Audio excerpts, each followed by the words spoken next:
I came here to save you. Fortress is taken. It is over. Do not cite the deep magic to me, witch. I was there when it was written. You're my only hope. We shall fight on the beaches.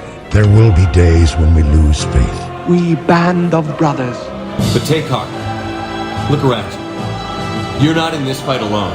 I bid you stand! Men of the West!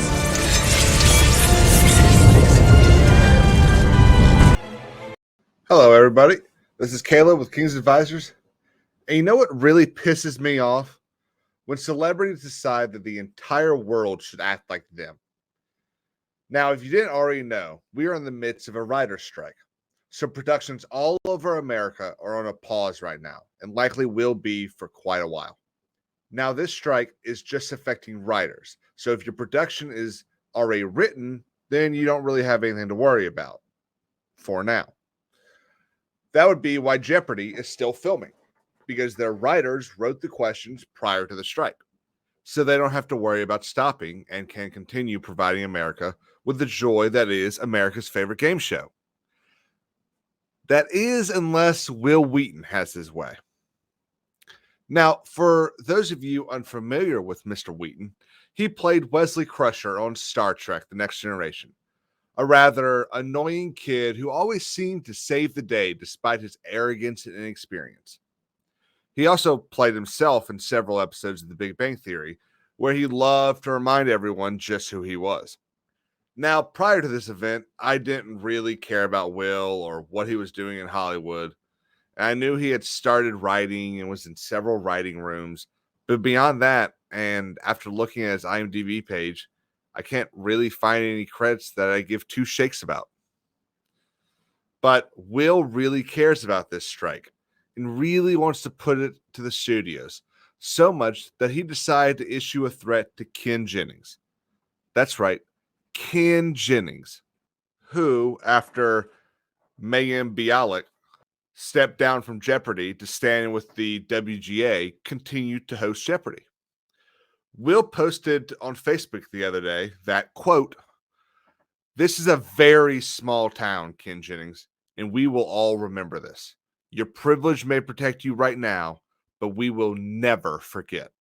As if threatening someone over a strike that doesn't even involve them is not a problem. Ken Jennings is not in the WGA. He isn't even a writer, and Wheaton wants him to walk off the set in support of the writers. Why? Why would Ken, who became a household name and a millionaire because of Jeopardy, choose to punish the show? This is just a bully tactic that many WGA members are choosing to use to try and scare people into crossing the picket line and joining them. Ken doesn't owe Will a damn thing. I'll tell you who he does owe something to: Alex Trebek and Jeopardy. And I would actually think less of Ken if he did walk away and force Jeopardy to close down during all of this.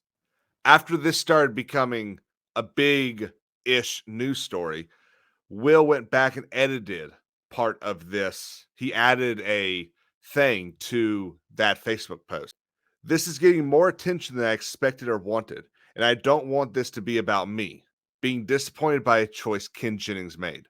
I want attention and energy focused on supporting the writers who are fighting for their professional existence, opposed by billionaires who are keen to ruin my entire industry. I'll offer one example of how outrageous the AMPTP's position is. David Zaslav is the new CEO of Warner Brothers Discovery. Last year, he was paid about $250 million. That's one man who's already a billionaire. Quoting Adam Conover, the greatest, smartest person alive, that's about the same level as what 10,000 writers are asking him to pay all of us collectively. The needs of the many outweigh the greed of the few or the one, y'all. And this isn't even the worst of it. I haven't gotten into the issues of what are called mini rooms and how we will all deal with the emergence of AI. It's effing terrible. The WGA is not unreasonable. I stand with my fellow union members, and I urge you to do the same.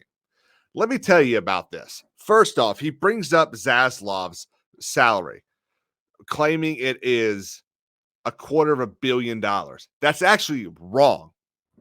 Zaslav's salary is $39 million. Though still large, the $250 million number that Wil is using is deceptive, as it is the amount of his salary plus the option grant he received. Basically, when he became CEO of Warner, Warner allowed him to buy a bunch of stock worth about $220 million. That doesn't mean he got paid that amount of money. He actually spent that amount of money buying the stock at the stock price for when the contract was negotiated. Wil could have spent the 5 minutes that I spent looking this kind of stuff up, but no, he chose to use the deceptively large number of $250 million just so his point sounded better. That's still a lot of money. That is true. But this is one of the examples of taking something that makes your point sound better, realizing you're wrong, and choosing to still use that point. It is well documented what his salary is. And Wil has decided to not be honest about that. He wants to use the big number to shock us. He also brings up the emergence of AI. Once again, the WGA has no idea what they're striking about because every single person you ask involved in the strike gives a different answer. So until they figure out what they're actually striking about, this isn't going to go anywhere. And idiots like Wil Wheaton are going to continue to run their damn mouth and spout off at the hose, not knowing what they're talking about.